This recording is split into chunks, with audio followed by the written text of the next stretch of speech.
Hello সবাইকে, আপনাদের সবাইকে স্বাগতম জানাচ্ছি আজকের ভিডিওতে। এবং আজকের ভিডিওতে আমরা WWE র অন্যতম সেরা ট্যাগ টিম গ্রুপ, যারা গ্রুপের মধ্যেও সাকসেসফুল হয়েছে এবং যারা ইন্ডিভিজুয়ালি মানে এককভাবেও সাকসেসফুল হয়েছে। অর্থাৎ আমরা আজকে দ্য শিল্ড সম্পর্কে জানবো। কিভাবে তারা WWE তে রাজ করতে পেরেছিল, কিভাবে তারা একটা অপ্রতিরোধ্য জার্নি করতে পেরেছিল, এটা সম্পর্কে আমরা জানবো। তাহলে আর বেশি কথা বাড়াবো না, চলে যাব একদম মূল ভিডিওতে। প্রথমে আমরা তাদের ডেবু সম্পর্কে জানি। তারা ২০১২ সালের নভেম্বরে ডেবু করে। তখন মেইন ইভেন্টে একটা ম্যাচ চলছিল, সিএম পাঙ্ক ভার্সেস রাইব্যাক ভার্সেস জন সিনা। এরকম একটা ভালো ম্যাচ চলছিল।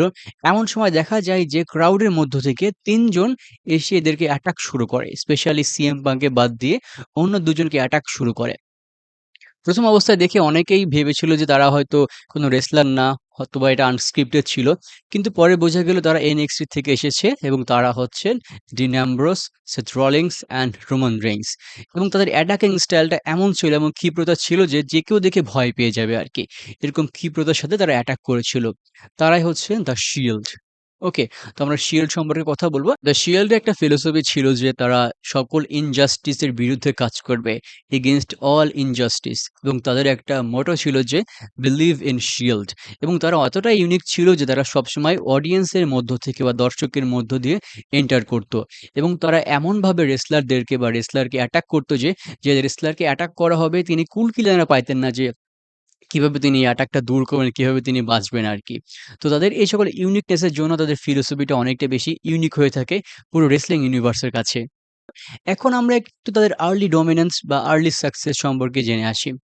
আমার মনে হয় যে সিএলকে সবচেয়ে বড় পুশ দেওয়া হয়েছে কোথায় জানেন? একটা রেসলার যখন NXT থেকে মেইন রোস্টারে আসে বা স্ম্যাকডাউন এ আসে, তাদেরকে প্রাথমিকভাবে বড় কোনো ম্যাচ দেওয়া হয় না। অর্থাৎ বড় কোনো চ্যাম্পিয়নশিপ ম্যাচ বা বড় কোনো রেসলারের সাথে ম্যাচ দেওয়া হয় না। তাকে কিছুদিন বা কয়েক মাস তাকে পরীক্ষা করা হয়, বিভিন্ন রেসলারের সাথে ম্যাচ দেওয়া হয়। আস্তে, আস্তে তাকে উপরের দিকে ওঠানো হয়। কিন্তু দ্য শিয়েলকে ১ম এই হাই লেভেলের রেসলারদের সাথে ম্যাচ করার বা তাদের সাথে ফিউডে যাওয়ার সুযোগ করে দেওয়া হয়েছিল এবং তারা কিন্তু সেই জায়গায় অনেক ভালো করেছিল। তারা এমনভাবে ডমিন্যান্স করেছে যেকোনো প্রতিপক্ষের সাথে যে তাদের সাথে ১ম এ পেরে ওঠাটা একদম মুশকিল ছিল। তো তাদের প্রাথমিক সাকসেস যে জিনিসটা সেটা হচ্ছে তারা ১ম দিকে একদম ডমিন্যান্স করতে পেরেছে সবার মাঝে। এবং দ্বিতীয় যে ব্যাপারটা সেটা বলব, তারা হাই প্রোফাইল ফিউড করতে পেরেছিল বা WWE তে এমন কিছু স্টোরি দিতে পেরেছিল যেটা মানুষ সারা জীবন মনে রাখবে। যেমন ধরেন দ্য ইভলিউশন এর সাথে, দ্য হোয়াইট ফ্যামিলির সাথে। The white family and the evolution এদের মধ্যকার যে ফিউড দ্য শিল্ড এর সাথে, এইটা WWE সারা জীবন মনে রাখবে। আমরা ইভলিউশনের সাথে দ্য শিল্ড এর যে স্টোরি বিল্ড আপ, আমরা দেখলাম যে ড্যানিয়েল ব্রায়ানকে যখন ট্রিপল এইচ অ্যাটাক করতে গেল, তার সাথে এভলিউশনের মেম্বাররা ছিল, কিন্তু তখন শিল্ড এসে তাকে বাধা দিল এবং তারপর তাদের মধ্যে একটা দ্বন্দ্ব শুরু হলো। তখন থেকে এভলিউশনের সাথে দ্য শিল্ড এর দ্বন্দ্ব শুরু এবং এটা নিয়ে তাদের মধ্যে কয়েকটা পেপার ভিউতে ম্যাচ হয়ে গেছিল। এক্সট্রিম রুল, পেইব্যাক, অনেক ম্যাচ তাদের মধ্যে হয়ে গেছিল। এবং সবচেয়ে পপুলারিটি আমার কাছে মনে হয়েছে যেটা, সেটা হচ্ছে দ্য হোয়াইট ফ্যামিলির সাথে। কারণ তখনও দ্য হোয়াইট ফ্যামিলিকে মনে হতো যে অপ্রতিরোধ্য। কিন্তু দ্য শিল্ড এর সাথে তারা ম্যাচ করতে এসে দেখা গেল যে না, তারা অপ্রতিরোধ্য না, শিল্ড এর কাছে তারা কিছুই না। এরকম অনেক ভালো, ভালো হচ্ছে তারা ম্যাচ, ভালো, ভালো ফিউড, ভালো, ভালো স্টোরি WWE কে উপহার দিতে পেরেছিল। তো এবার আসি তাদের একটু সাকসেস স্টোরি নিয়ে। তারা ট্যাগ টিম থাকা অবস্থায় কেমন কি সাকসেসফুল হইতে পেরেছিল? ১ম কথা হচ্ছে দ্য শিল্ড ২০১২ সালে ডেবিউ করার পরের বছরই ডিন অ্যামব্রোস ইউএস টাইটেল জেতেন এবং তিনি সেটা ৩৫১ দিন পর্যন্ত ধরে রেখেছিলেন। ইউএস টাইটেল এতদিন পর্যন্ত হোল্ড করার একটা রেকর্ড এটা বলা চলে। অনেকদিন ধরে তিনি হোল্ড করেছিলেন এবং তারপরেই হচ্ছে রোমান রেইন্স অ্যান্ড সেথ রলিংস, তারা কিন্তু কি করেছিল? ট্যাগ টিম চ্যাম্পিয়নশিপ জিতেছিল এবং তারা খুব ভালো করে এটা হোল্ড করেছিল এবং তারা ৩ জনে টাইটেল হোল্ড করতে পেরেছিল একই সময়ে, যে জিনিসটা অবশ্যই তাদের গ্রুপে থাকাকালীন সবচেয়ে ভালো একটা মোমেন্ট বলে আমি মনে করি আরকি। তবে গ্রুপে থাকা অবস্থায় না, তারা যখন আলাদা হয়ে যায় তবুও কিন্তু তাদের সাকসেসের রেট অনেক বেশি ছিল। ১ম এ আমরা আসি সেথ রলিংস এর দিকে। সেথ রলিংস তিনি WWE চ্যাম্পিয়নশিপ জিতেছেন। তিনি WWE টপ হিল হতে পেরেছিলেন। হিল কিভাবে হয়েছিল? তিনি শিয়েলকে ভেঙে দিয়েছিলেন। শিয়েলকে ভেঙে দেওয়ার পরে তিনি অথরিটির একজন মেম্বার বা অথরিটির প্রধান মেম্বার, প্রধান ফোকাস মেম্বার হয়েছিলেন, যাকে সবাই ঘৃণা করত তখন। এখন ঘৃণা করাটা স্বাভাবিক।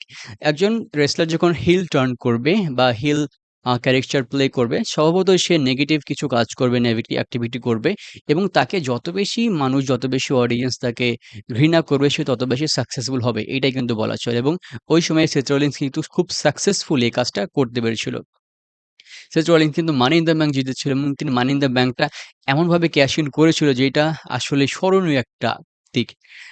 যেদিন রোমান রেইন্স অন্যরকম করে দেয় যেটা দর্শকদের মধ্যে একদম এক্সাইটমেন্ট বা একদম অবাক করে দেয়।